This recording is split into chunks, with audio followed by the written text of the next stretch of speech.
So I'm going to have to cut right to the quick. I thought I had a few more minutes. But so yeah, with PayPal, we've got about 80 million account holders in Europe. So we're arguably one of the largest financial institutions providing payment accounts in Europe. So we have a very good view on what the SCA and what many of the RTS implications could be.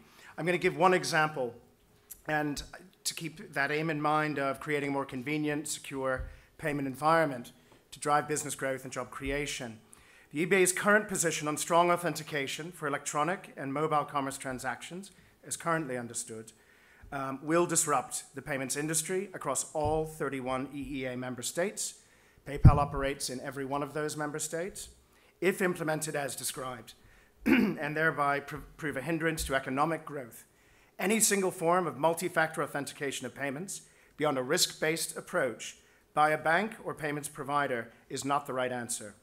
As an illustration, PayPal implemented in August 2015 what's called 3DS card authentication for the first time and learned that this would have been highly disruptive to the European economy, where over 20% of all retail sales are made through E&M commerce. We know this because we tested it with several million European consumers over this period and across all 31 EEA member states from August until November.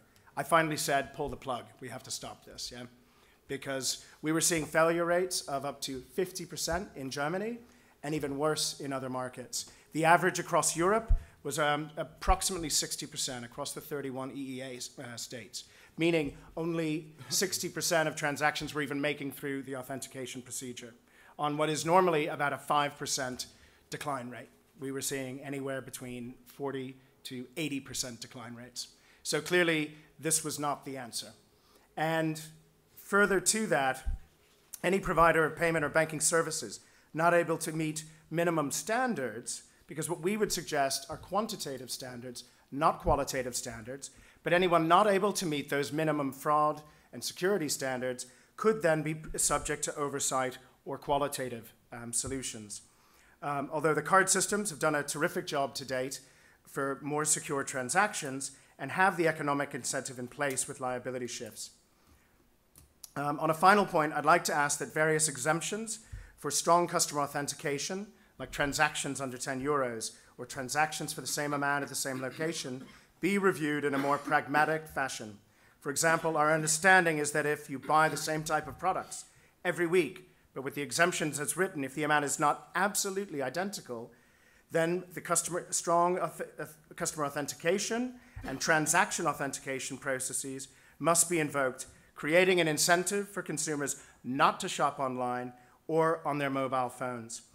In closing, what I'd like to suggest is that an overly prescriptive security management solution, pan-Europe, simply opens up the door for massive infiltration by global fraudsters who are evolving daily their capabilities. Therefore, it is critical that the EBA allow a level of risk-based authentication to allow payment service providers to effectively and on an ongoing basis address these challenges. So, a lot of ground to cover, but I look forward to a healthy discussion. Probably a little bit over 180 seconds, sorry. Thanks.